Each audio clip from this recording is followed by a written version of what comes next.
Hello, everyone. This is Hadi Tabani, and I'm here with Jose Balderas in our studio. Welcome, Jose, and thank you for joining us. Background on me: I lead Liquid Technologies to build and digitize businesses across the SMB and Fortune 5000 realm. We work in design, development, data, and AI. Jose here is a previous colleague and peer. We've worked together at Accenture in part of the innovation consulting group at the Innovation Studio here in Houston. After leaving Accenture, Jose has started his own marketing agency, and today we're going to be talking about all things AI and what we have achieved in our own personal careers and what there is to see. What are we excited for, and how do we want to move forward in this new evolving realm of AI with technology? So, welcome, Jose. Thanks for having me, Hadi. I'm excited. Good to see you. It's been a while. Yes. Glad we're able to work on some projects together. So, very thankful to be here. Awesome. All right.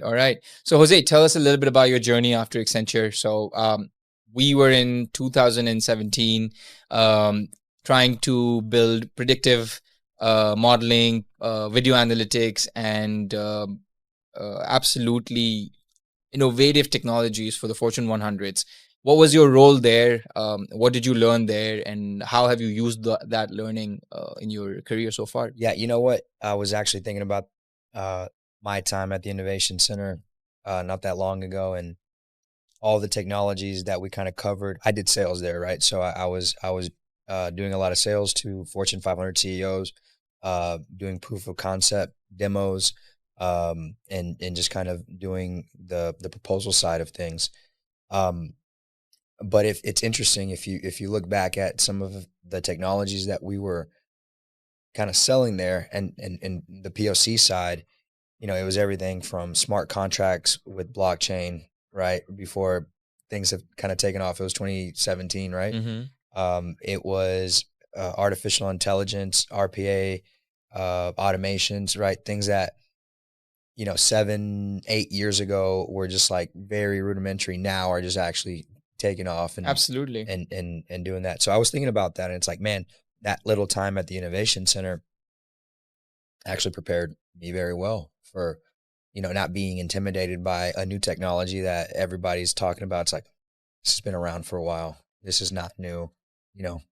There's a big use case on how to use it, and we thought about it 8 years ago. So it was pretty cool. Absolutely. And one of the things that we worked on back at Accenture that I feel like had a profound impact on me was playing with large amounts of data. Even then, I think we were working with Statoil, one of the customers that we were working with, had real-time data coming in from their rigs. And we had to route all of that data into a central warehouse and then run machine learning algorithms on top to put predictive maintenance expectations. When is the rig going to need maintenance? What is the health? What's the operational efficiency?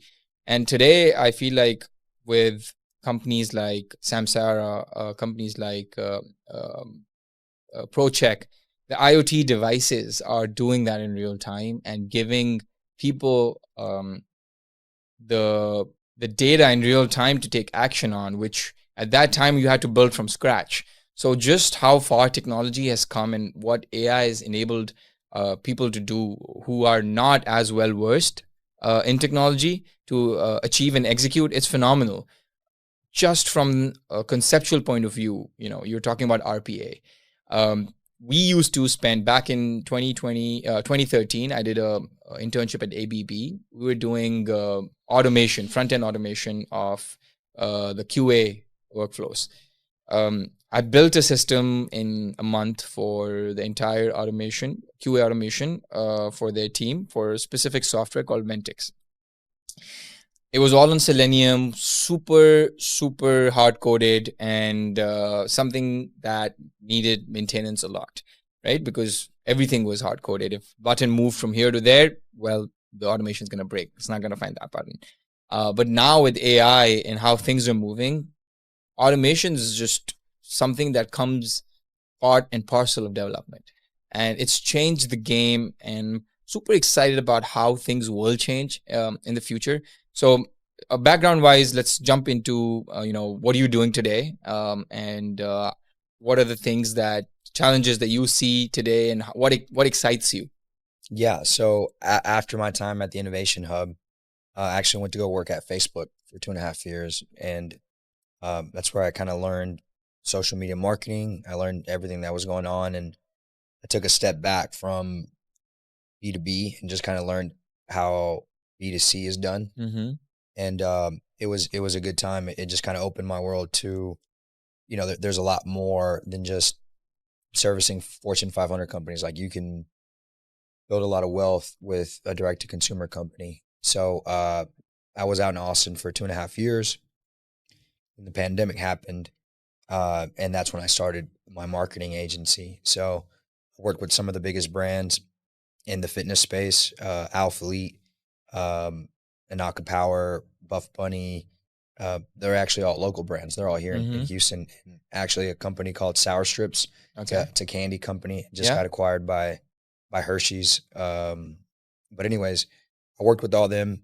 That's phenomenal. Yeah, I was fortunate enough to kind of help them scale during the pandemic. We went from, we took Anaka from a $300,000 revenue a year company to, over 10 million in like 2 years Through Facebook ads. through Facebook ads. That's awesome. That's Yeah. such an amazing accomplishment. Um, And you were able to. What was the ROAS? the ROAS. I mean, ROAS. so they have a bit of a unique advantage because influencers, if you have an audience that's built up, if you have a community, if you have an audience, if you have a following, it's a cheat code for marketing. You can pretty much, you can post organically and you Mm-hmm. can get sales organically. And if you run ads, you kind of amplify that effect. So, all social media platforms right now are pay to play, which means that if you have 100,000 followers, maybe 10% of that are going to see your posts unless you're running advertising to them. So, I mean, you built that following, you earned it, you might as well post and get everyone to see it. So, when you break it down logically, a lot of companies are hesitant to run ads, but when you break it down logically, it makes sense to invest in advertising because 100%, because there's so much volume that ads actually get to your the interested parties much faster than just posting would. yeah. And you think you crack that code with influencer plus ads, or do you think like any company that's just starting out can pay an influencer and also do ads together to get the same reach? No, I think there needs to be a solid foundation. There needs to be branding and storytelling is the main component when it comes to a brand. What I've noticed is founder-led influencer brands, if you're an influencer or content creator and you start a brand, those are like the best brands currently in terms of taking off because they got the backbone of social media. They have the community already kind of built in, and then you kind of start stacking up the other marketing layers.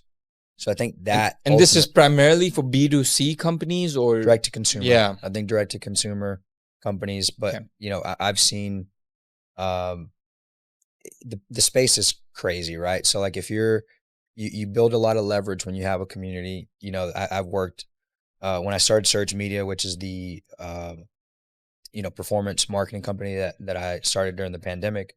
I've worked with over 40 companies, and I would say out of those 40 companies, around 25 to 30 have been influencers that I've kind of helped scale their brands. And there's a fitness influencer who sells PDFs. She sells workout programs for $50, right? And they're all PDFs. And she does it quarterly and kind of builds like a program to get people hyped up. Like, hey, this 12 weeks, we're going to do this workout program. Every quarter, she makes around $300,000 when she drops the new program, and it's all profit because it's just a PDF. She delivers it. And then she's already creating value through that and PDF. she's monetized her audience, right? Amazing. And something as simple as just selling a PDF just kind of amazes me. But I mean, if you dissect the business a little bit, you can look up these workout programs, you can do it, but that's not the point. The point is to be part of that community. So if you're not actively following, 2025 Q1 workout program with this influencer, you're kind of doing your own thing. You got to So be part of I the think of the Alex community. Hormozy, assimilated all of this into his platform School to build communities around specific influencers and their predefined programs. And it I see ads around it, and I follow Alex, so I know a bit about how like people have actually derived a lot of value from these programs and communities. Specifically, there's a school that I follow for finance, and just the amount of content that they deliver and the amount of insights they deliver, absolutely phenomenal. And they're delivering it at scale. They're delivering it to everyone. Yeah. So the potential for it to be utilized and create that domino effect is also pretty powerful. And how do you think AI is enhancing this? Like, do you, in this structure specifically, what role can AI play, and does it play? Um, yeah. So I think, we're looking at it from the terms of this is social media, right? Mm. So like influencers get a following, they get cheap views, that's social media. Then we start talking about the monetization side of the house. It's like, how can we use AI to kind of monetize things? In the very basic form, you can you can help increase conversion rates with AI. And what I mean by that is look at a tool like MiniChat. Are you familiar with MiniChat? MiniChat integrates with Instagram. Mm-hmm. So when someone sends you a DM, Centralizes that conversation. you can use that conversation with MiniChat to kind of respond immediately. Take it one step further and plug in AI, because MiniChat doesn't have. I think they build out an AI tool right now, but it's not. It's their AI, but it actually integrates with OpenAI as well, Okay. right? So you can go and train a model on OpenAI. Whatever you're doing, whatever your business is doing, give it a lot of data for it to respond the way that you want it to respond. You connect that, integrate that with MiniChat, which integrates with your Instagram account. So now, anytime someone DMs you, an AI will reach out to that person immediately in your voice and answering questions and getting data, pulling from your CRM, whatever you want it to do, in your style, in your company style, in your brand style. So this ties it really well to what we've been building at Liquid, right? Right. So and I'm going to jump into that and give you a brief overview of that, because I think we talked about it earlier, and we've built our AI employee, which is again on the back end, enhanced by LLMs, and we've done a bit of modeling around so that only priority is given to enterprise data. So you can teach it your business, and then it becomes a brain for your business. So it's called Sally, and we integrated with chats. So any chat that comes in, Sally takes it up, internalizes it, looks at how we respond to customers, and based on the data that it has and the intent the customer is showing, responds accordingly. And you can provide an action plan that, hey, your action plan is to get to a sale, for instance, or you need to get him to fill a lead form, or you need to get his name and phone number and data around him so that we can call him back and get a meeting scheduled and talk a little bit about the challenges that they're facing. So absolutely, when you say, like influencer marketing, then put automations in place, the impact gets quadrupled instantly, because you can then, a single influencer cannot take that much. They got to build a system. They got to build a team, right? Demand, 100%. So that team with centralized conversational flow, with the exact care each person getting, that can only be done with AI, and done well with AI. Well, we both do, but I feel you, especially in the last few years, you've been privy to how large companies are using AI and leveraging and extracting value out of it. And now you're kind of seeing, the direct to consumer side and how smaller companies, SMBs, are doing it. what's your take on how a large company might leverage AI versus a small one? All right. So basically, how I would put it is that both have to start and play with data that they have, and let AI respond to it. I had a meeting earlier today with one of our largest customers, and we were just at lunch after the meeting, and we were just talking about how there is friction on using any AI tool, just because they're so scared of using um, company data or giving it any company data, um, and it learns on that company data, right? So for enterprises, there's a huge conversation around governance, around what data can be used, what data can be given to tools that are free to use, and then how do you utilize it correctly. And I feel like small medium enterprises do not have that kind of a problem or fear initially, because they just want to get results really fast. So you get a $20 subscription and you create your own wrapper GPT on ChatGPT, and you can start making it very specific to your customers. So one of the customers that we talked to, smaller company than the one I had lunch with today, but they're just starting up with automating their CRM data so that quotes can be automated. So first they came to us for an AI strategy session, right? And we were talking about, okay, how do we break this problem down to what is contextualized by humans and what is contextualized by AI, and can we then automate that AI piece so that humans are only given checks and verifications, that AI does all the heavy lifting. So the CRM they were using was Salesforce, and how the communication was happening was through Salesforce chat, and images were being sent, emails were being sent. I need this type of hardware. I need this type of they actually do steel bars. So this type of steel bar, and they're just images. So for the salesperson to create a quote that fast, it was very difficult to get right every time. So what happened was they had an offshore team in India and Philippines that actually made that code, verified it with their internal structures, with their SOPs, and then sent it back to them. It took 1 to 2 days to finalize that code and send it over. So we essentially broke it down with them, and we created a ChatGPT wrapper where the conversation was pushed into the ChatGPT conversation. The wrapper created a quote customized to the template that we gave it, and that quote was made in less than a minute, sent back to the agent to quote it back to the customer. They saved 2 days of back and forth with the Indian team, who were then repurposed to do more specific high value tasks, rather than just make sure that the code matches their internal inventory and their SOPs. So problems like these we see in our AI strategy workshop that can be, huge value creators for companies and change the game for them, specifically around time saving. Yeah. And not just time saving, but time saving with absolute precision. And this is something that we're coining a new term around it, that we'll do an AI strategy workshop based on our philosophy, which we call the IDEE philosophy.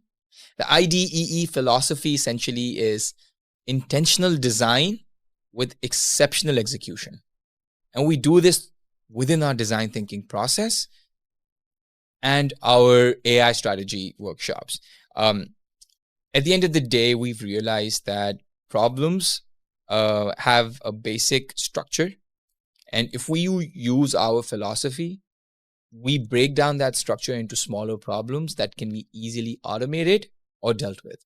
And then we tie it all together with the user flows, with UIs. And I've written about this in one of our articles that I've posted on LinkedIn, right? And this was around the UX of AI. What is the user experience of AI going to be in the next couple of years? And it is phenomenal when you start thinking about it, that it is part of our lives already. You see it with your iPhones and Apple Intelligence. You see it with Siri answering questions that it wasn't able to do as well. And you realize that at the end of the day, AI is going to be part of our daily lives, if we want it or not, if you're a big company or a small company. And that is, I mean, tying it back to your question, I think that is um, the biggest learning that we have, that even if you're a big company or a small company, you got to start using it. You got to start playing with it. And it's going to make such a difference with how you execute, especially if you're a leader in the company and you want to grow fast and move fast. The dependence of human intellectual velocity is sidelined with AI's intellectual velocity, which is pretty fast. Yeah, no, for sure. I think finding the right use cases, right, in big companies is probably going to be the right strategy. But you got to learn to move fast, and um, you got to ask yourself, all right, if we train a model using our data, what's the worst that can happen, right? Same question. This is such a coincidence. I was on a call with a lawyer yesterday. He has a small practice. He goes like, I have a lot of data that is proprietary. He's a lawyer, right? I can't push it to ChatGPT. How can you help me? And as an AI strategist and building AI products, I was like, it's very simple. We create a self-sustaining virtual machine that has a GPU that can maintain and sustain all of your data, so that your data doesn't go anywhere. And we'll use an open source model like Llama 3 and DeepSeek to enable us to get similar results. But remember this, OpenAI is becoming better and better. Anthropic is becoming better and better. Yeah, no. So your model will need to be upgraded every 6 months or a year as these guys push new updates to it. But that's much better because your context and your data remains within your infrastructure. Yeah, and personally, I just think, you need to, there's a sense to overprotect data. And I get it, from big enterprise companies, but half the time, you're just kind of worried about nothing, like, I get it. There's a lot of risk management. Yeah, there's a lot of risk management. Because security comes, because with big companies, and I think let's make it a question for you. Let's say you're advising a enterprise. How can you provide them any guarantee or warranty that there will not be any data leak from using open large language model? Can't, right? Like, not exactly until you explore everything. So the answer to that we give is, if we work with enterprise licenses with OpenAI or Microsoft Azure's internal LLMs, they provide this guarantee. We don't need to provide this. Shift the blame to them. Shift the blame. And they play the game according to how it needs to be played, right? They don't say that we're going to use your data or it's going to be accessible to anyone, but they definitely say that we will not learn from your data. We have so much other data sets that we're learning from that people provide them for free. And I feel now the conversation would be more for you hackers or evil security professionals using large language models to extract data from open source LLMs for extracting vulnerabilities or from extracting weak spots within systems.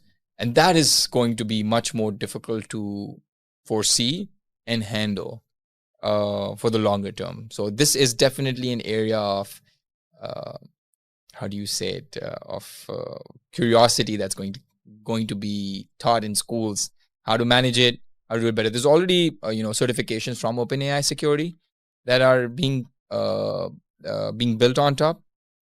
But at the end of the day, this is always how we say it, it's a police and a thief chase all the time with security.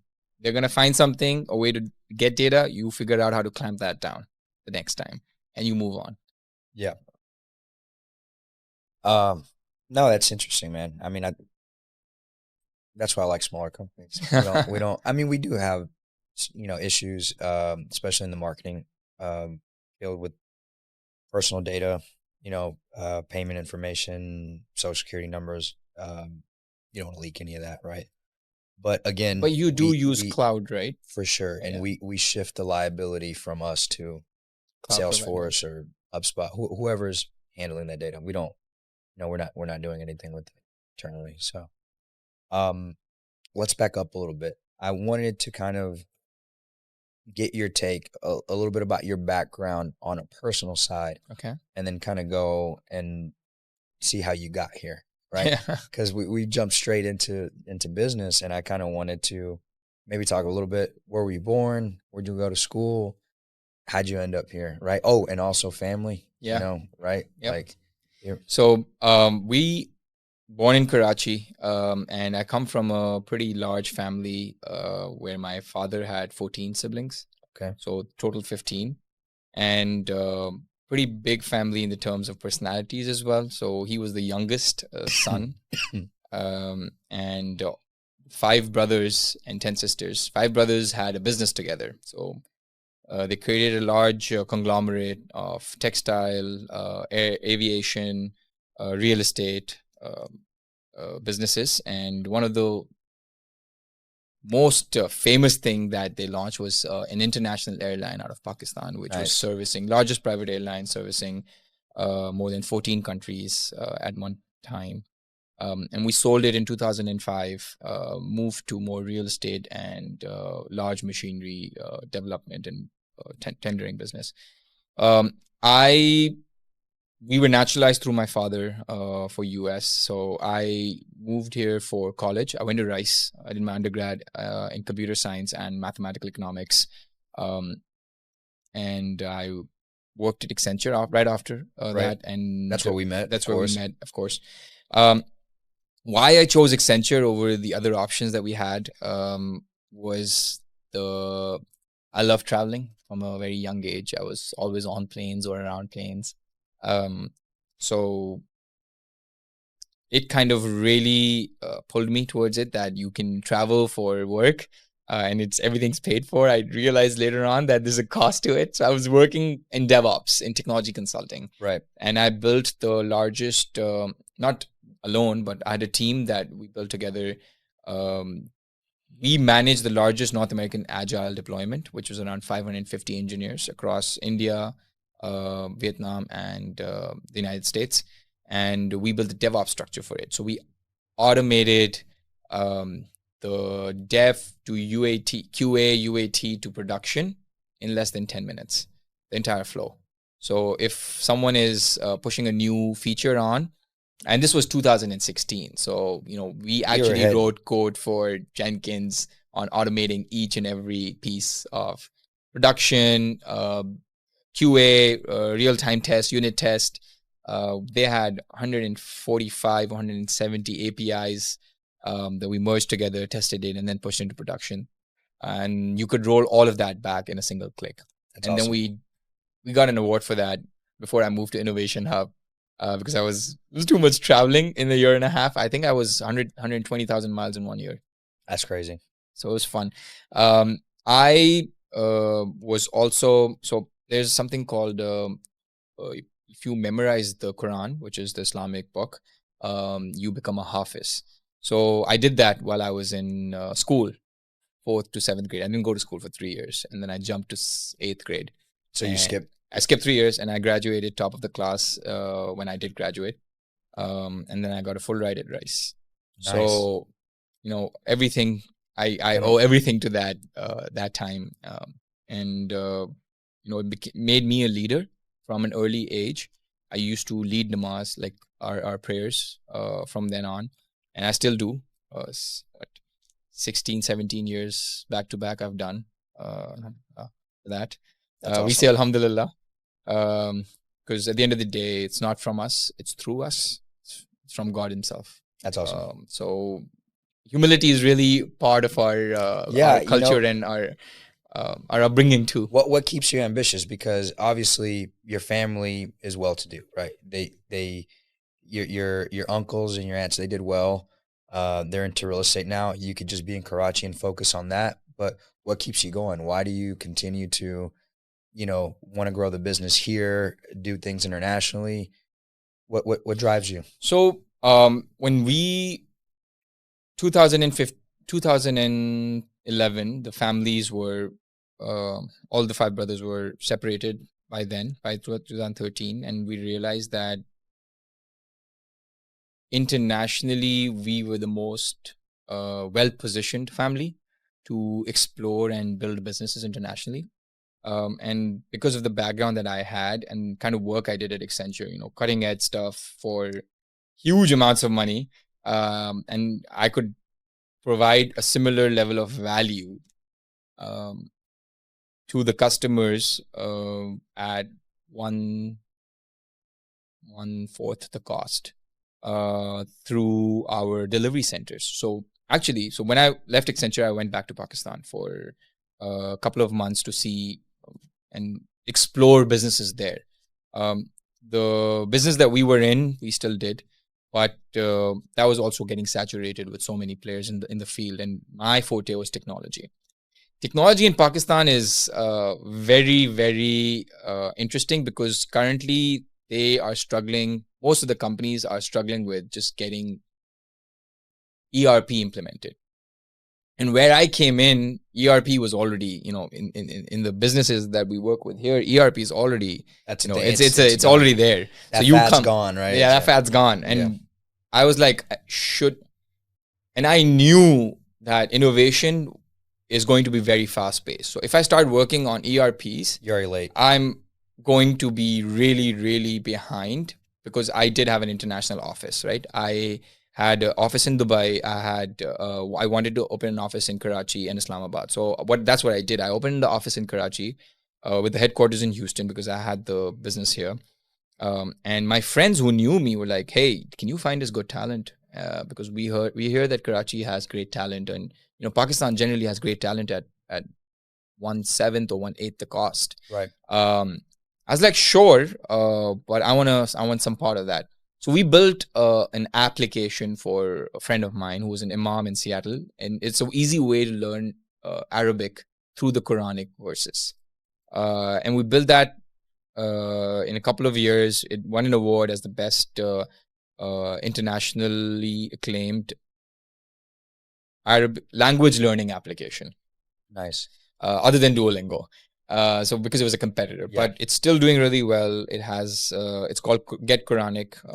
And once that kind of got out, we focused on our branding and our process. And we've literally last 7 years, we have iterated on our process. And now the last 2 years, I have enabled AI to take over most of those conversations from my people to AI. Specifically on making sure SOPs are being followed. So first 3 years, I wrote down SOPs of how things need to work, how design needs to work, how development needs to work, how DevOps needs to work, how QA needs to happen, how customer conversations how can they be managed. We built a portal for our customers. We built a portal for our partners. And all of this technology was being built, and I was just iterating on the process. Okay, this was built well. How can it be better? Yeah. And so we started doing the design thinking workshops, and we built businesses from the ground up through that workshop. And we got so much success with telehealth. There's a company called Vitalog out of Mexico. We built the entire business, and they just signed Coke as one of their clients to provide telemedicine services to all of their employees. We built a business in UAE. Calgary guy moved to Pakistan, as now deployments at 14 countries, including GSK, Algeria, Pakistan, India, China. Imagine Pakistani tech deployed in India and China, Australia, and we built that tech. I was the advisory CTO for that company project. And we worked with Sisiv,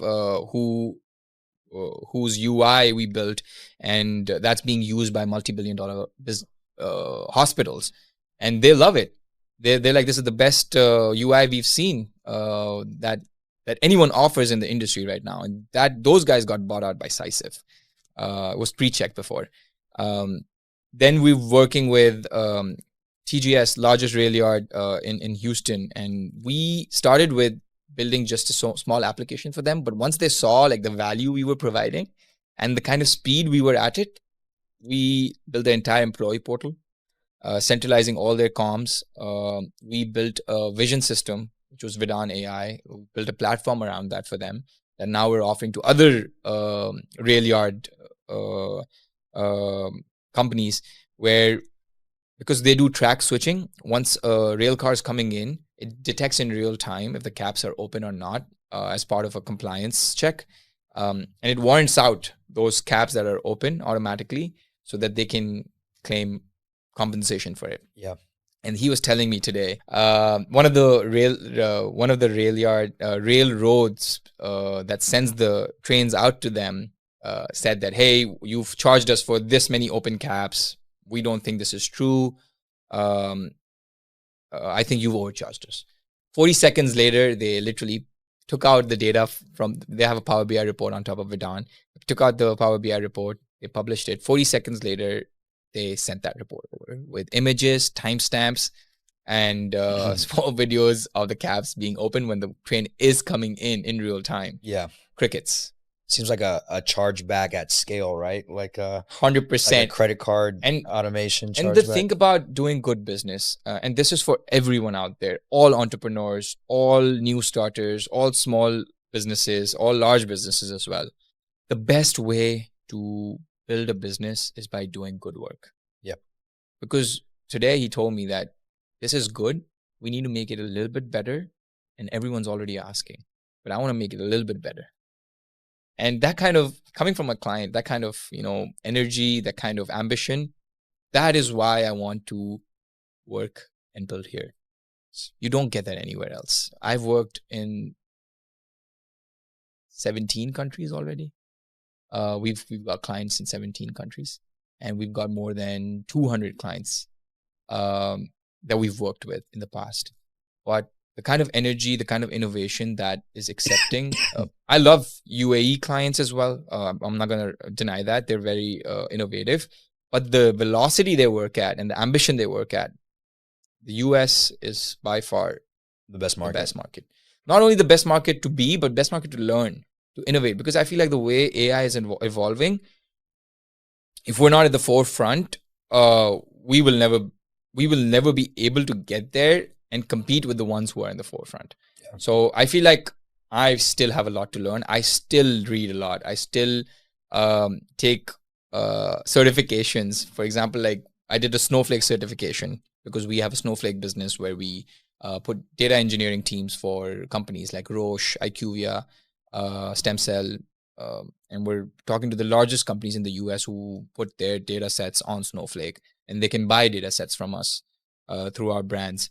So, what is, for someone that's looking to start a company that's doing what you're doing, developing custom software, from A to Z, what advice would you give them? So, very good question, and something that I feel like a lot of entrepreneurs ask me, but every time I tell them the same thing, and I'm going to say this for you as well. First, figure out the problem you're solving. So custom software development might not be as challenging of a problem today, but what you can build with custom software development is something that would be a challenging problem. So for example, with our design thinking workshop, we tell businesses that with our philosophy and our way of building your digital platform, we go towards the ethnographic way and understanding the consumer way, where we put our feet in our customers' shoes and their customers' shoes to understand what the workflow would look like and how can we make their lives easier. If you're providing value to the end customer without them asking for that, they will always be a loyal customer. Hence, understand the journey of your customer end to end and provide value that they do not foresee coming from you. And do it so well, exceptionally well, that they always come back feeling the same way. And that's one of the reasons some of my customers refer us again and again and again. Because they know that if they come towards us and we follow the same philosophy that we do, we will build a technology product or software that is not only what they want, but also exceptional in the field that they want to build in? Yeah, I mean, ultimately, it's about trust, right? So you're doing such a good job providing so much value that they trust you, right? 100%. And they can kind of count on you to deliver a product that they're going to use and they're going to grow with. So I think, Let me ask you a question right back. So let's say we've built a product. Um, Give me some insights on how to build traction around that product. How would you go ahead and let's pick a niche, any niche you want, and just walk us through building traction and sales for that product through marketing strategies. interesting question. Obviously, a software product. Yeah. I don't necessarily believe in looking to build products for markets that don't exist. Right. I don't believe that. Okay. If we're innovating and it's a new technology, we're going to find something. Right. But my philosophy is that we look where the customers are at. What are they currently doing? Can we make an improvement on something that's already there? Mm-hmm. Right. And then the ultimate thing that's kind of forgotten, you can have the best product. It can work the best. It can look the best. But if the branding and the storytelling is not right, then, no one's going to really be into it. Right. So I think when I focus on, and I think we're working on something together, right? I don't want to talk too much about it, but um, I'm looking at things that are already out in the market where I have an unfair advantage to gain market share.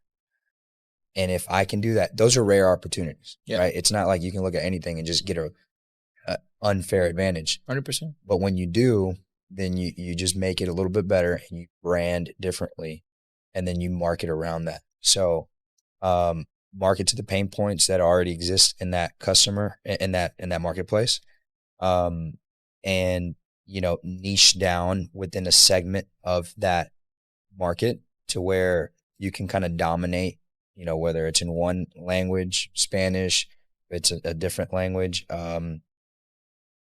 whether it's a certain age group, whether it's a demographic, females. And this follows up from what Peter Thiel writes in his book, 0 to 1, that build where you have an unfair advantage and monopolize. Yeah. My question would be like, for someone who does not have an unfair advantage, how can he or she or they make AI an unfair advantage with marketing?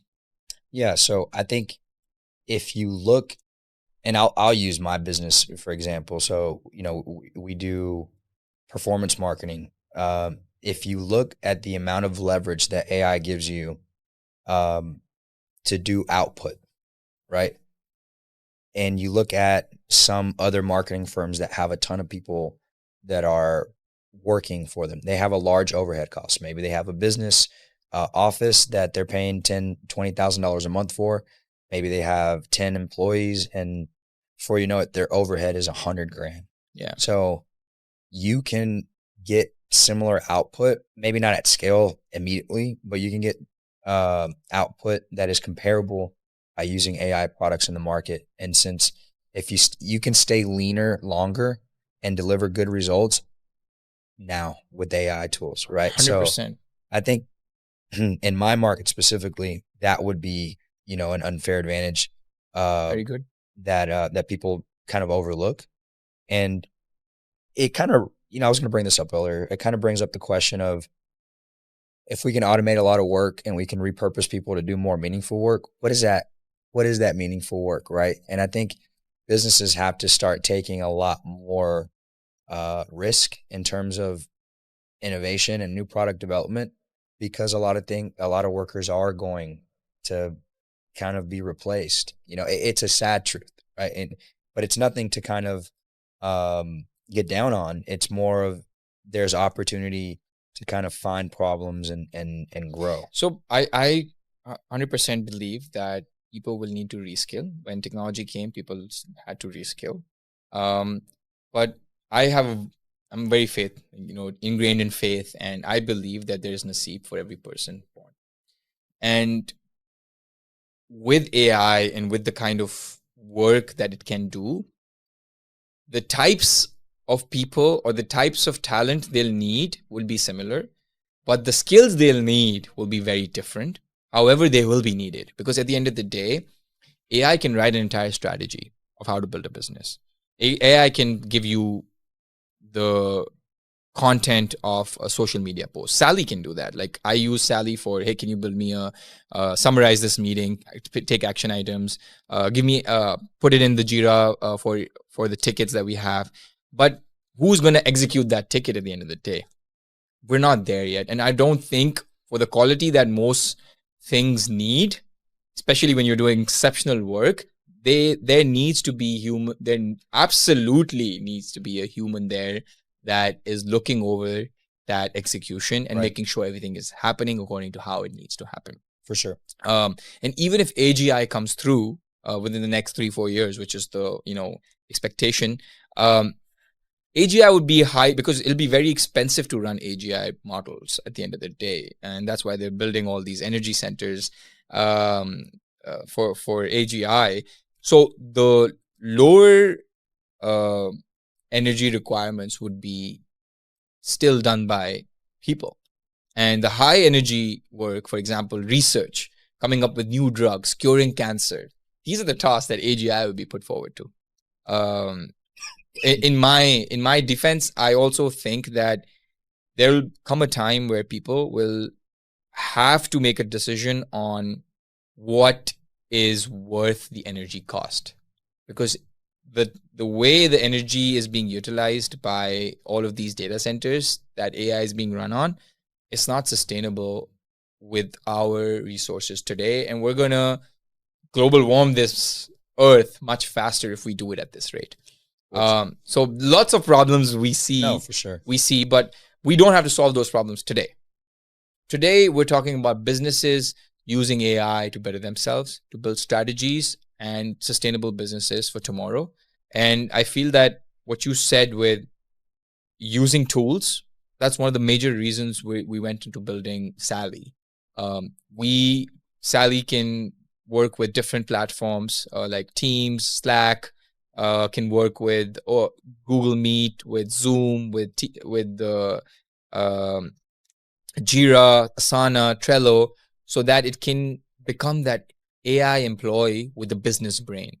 It knows who's coming in, how many people are coming in through the CRM, what conversations are happening, who has not been replied to, who has been replied to but hasn't answered, when will they answer. All of that content is coming into a central brain of the business. And the relationship that my customers will always be with people. They will not have a relationship with Sally. They will have a relationship with Hadi, with Fizan, Umar, with Tim, with Jose, or with Fred. They will not have a relationship with, because when it's 2 a.m. And the server goes down, they can immediately get assistance from Sally, but Sally will alert one of my guys that from my team, the heads, that, hey, immediate response required. We have a 24/7 operation that routes automatically, and someone will call my client like, hey, we're taking care of it, don't worry. That piece, when someone you trust is taking care of your problem, that is what customers need at the end of the day. So I think with all the evolution, we will not evolve past being human, and we should not evolve past being human. All right, getting philosophical. Yeah. I like that. Yeah, man, I think, you know what? I'll ask you, what's your thought on Bitcoin? Bitcoin? Yeah. Oh, man.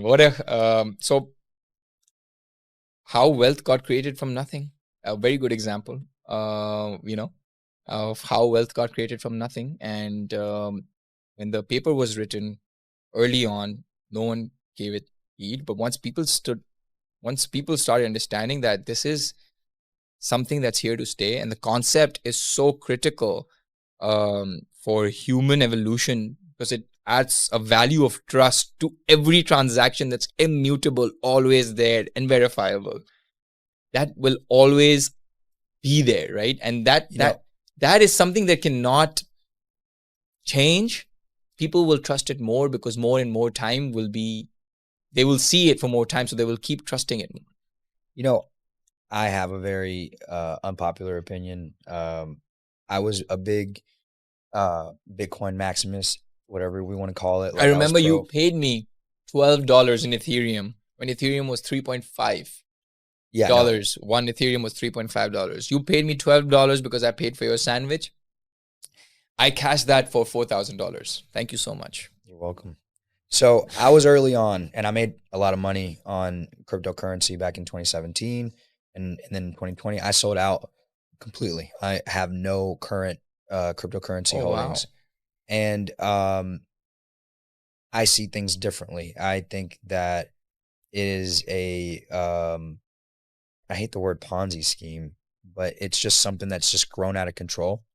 And I don't think that the masses really understand it. It's just made as a trading mechanism. People are making money, wealth out of nothing. People exactly, wealth out of nothing. I mean, the one thing that it has going for it is scarcity, right? Like you can't make more of it, you know. So it's kind of tied in with the inflation. So I think Bitcoin itself might be what you're saying it is, but the technology behind it is very powerful. It is.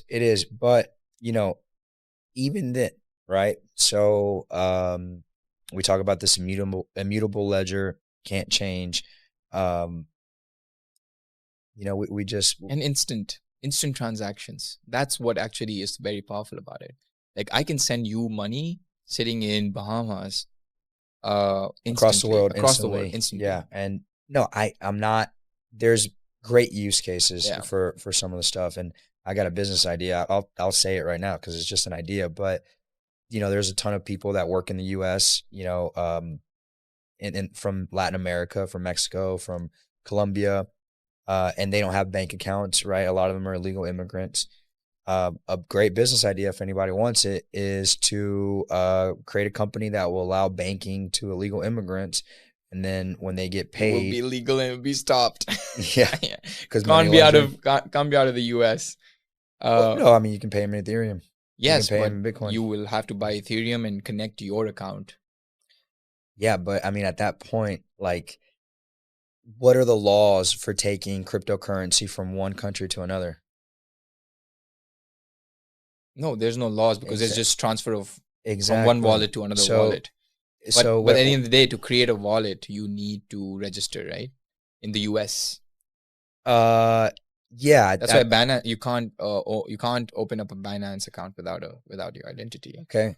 So back in there are ways to do it. There's ways to do it. There's ways to do it. I do not want to say out some of the ways that I know of. No, for sure. There's always a way to do it. There's always a way to do it, but it would still be clamped upon. What are can't be a business idea. I feel like you cannot have a legal business out of this.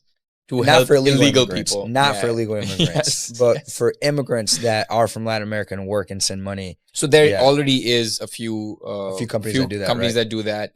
They're with already with crypto. So basically, you buy. I don't remember the name, but you buy currency X like Ripple. Mm-hmm. Buy 100 Ripple for $2.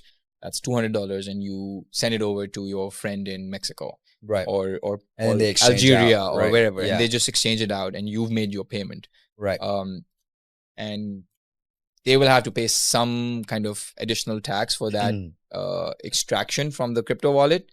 But at the end of the day, it's still cheaper than going through a bank account, and it's not regulated. Well, which is why so much money is in speed, right? As well, right? So when you send money through a bank, it takes sometimes a day. 24, yeah 24 hours. Minimum, right? A day minimum. You have same day, but it doesn't get cleared anyway. Like, well, it doesn't get cleared, and then there's you know, expediting fees and stuff like that. I love Mercury because of that. International transfers are absolutely free. And they're pretty fast as well, very traceable. But I think banking will be completely changed. So there's so many AI tools out there. What's the one that gets you, or what method of implementing AI is the one that kind of, you know, gets you most excited? So I don't know how many people have used OpenAI's research, but I was looking for some houses to kind of move into. And I asked research I told it what my priorities were in terms of distances, in terms of things that I want, in terms of how I wanted the house to look, and what value I wanted. And kid you not, it gave me three options, and three options on point with links to the Zillows, that I feel like even Zillow's AI would not be able to do that well. Very powerful, very succinct, and potentially game changing for people who are willing to spend that $200. Yeah. On my end, I think what gets me the most excited is just the ramifications that the data will have with health. Obviously, there's different medicines that AI can concoct that we don't know about yet. Treatments for cancer, possibly cures for cancer. And just even at a more basic level, there's nutritionists that you would have to pay an appointment to kind of sit down with and create like a custom meal plan for that. You don't need to do that anymore. Yeah, it does that. Yeah, I feel bad for people in that industry. I feel like you still need the nutritionist to look at your body type, but I feel like it's getting very, very competitive. It's very competitive. Yeah. And as a matter of fact, I'll be honest with you, OpenAI, ChatGPT just does a better job, because I've talked to one and they created a program, and then I went to ChatGPT and I gave it, the same information that I gave a nutritionist, and it was way more detailed. It was a lot better program that, I got from something that I paid $20 a month for. So, wow, okay. I think the health implications are probably something that get me excited, right? So, see where it goes. Absolutely. That's very good. In health specifically, I think AI is going to be a game changer, because your telemedicinal health, you do not need a doctor to see that. At some point, you will have X-rays, MRIs, all responded to and summarized by your AI bots. It'd be interesting once the robotics portion is kind of up there, where we can kind of like in real time use edge technology to do a surgery, right? Minimize the invasiveness. I'm not sure how far off we are, but there are tools that you can do smaller. For example, eye surgery is all automated. It's lasers. Right. So it's already there, but I'm not sure like heart surgery or any like deep wound surgery can be automated with robots. And I'm not sure if people will even trust robots until at least next generation. Our generation, I'm not sure of. I'll do it. I'll trust it. Really? Yeah, man. You trust it with self-driving, so. Yeah, I trust my Tesla driving better than people are so distracted these days that it would be, I think we would save a ton of lives if people just had self-driving. Honestly, I think look at the data on how many car crashes come from, people either being impaired or, on the phone, texting, replying to emails and stuff like that. So I think if full self-drive was mandated, it would decrease insurance rates. That is huge. Mandated. I think that's a strong word. That's a strong word. The government would not go for it. I think they would. I don't know. We're in uncharted territory. If you look at the data, we're in uncharted territory. We have not seen this kind of technology before. Thank you so much, Jose, for joining me today. I think this was the first of many, and today's theme was also AI and what AI is capable of and what excites us. So I hope our viewers like what we've been talking about. And thank you for letting me ask you all the questions that I've been meaning to ask for a while. So sure, thank man. You for I'm happy to be here. Thanks for hosting this and putting this platform up. So absolutely.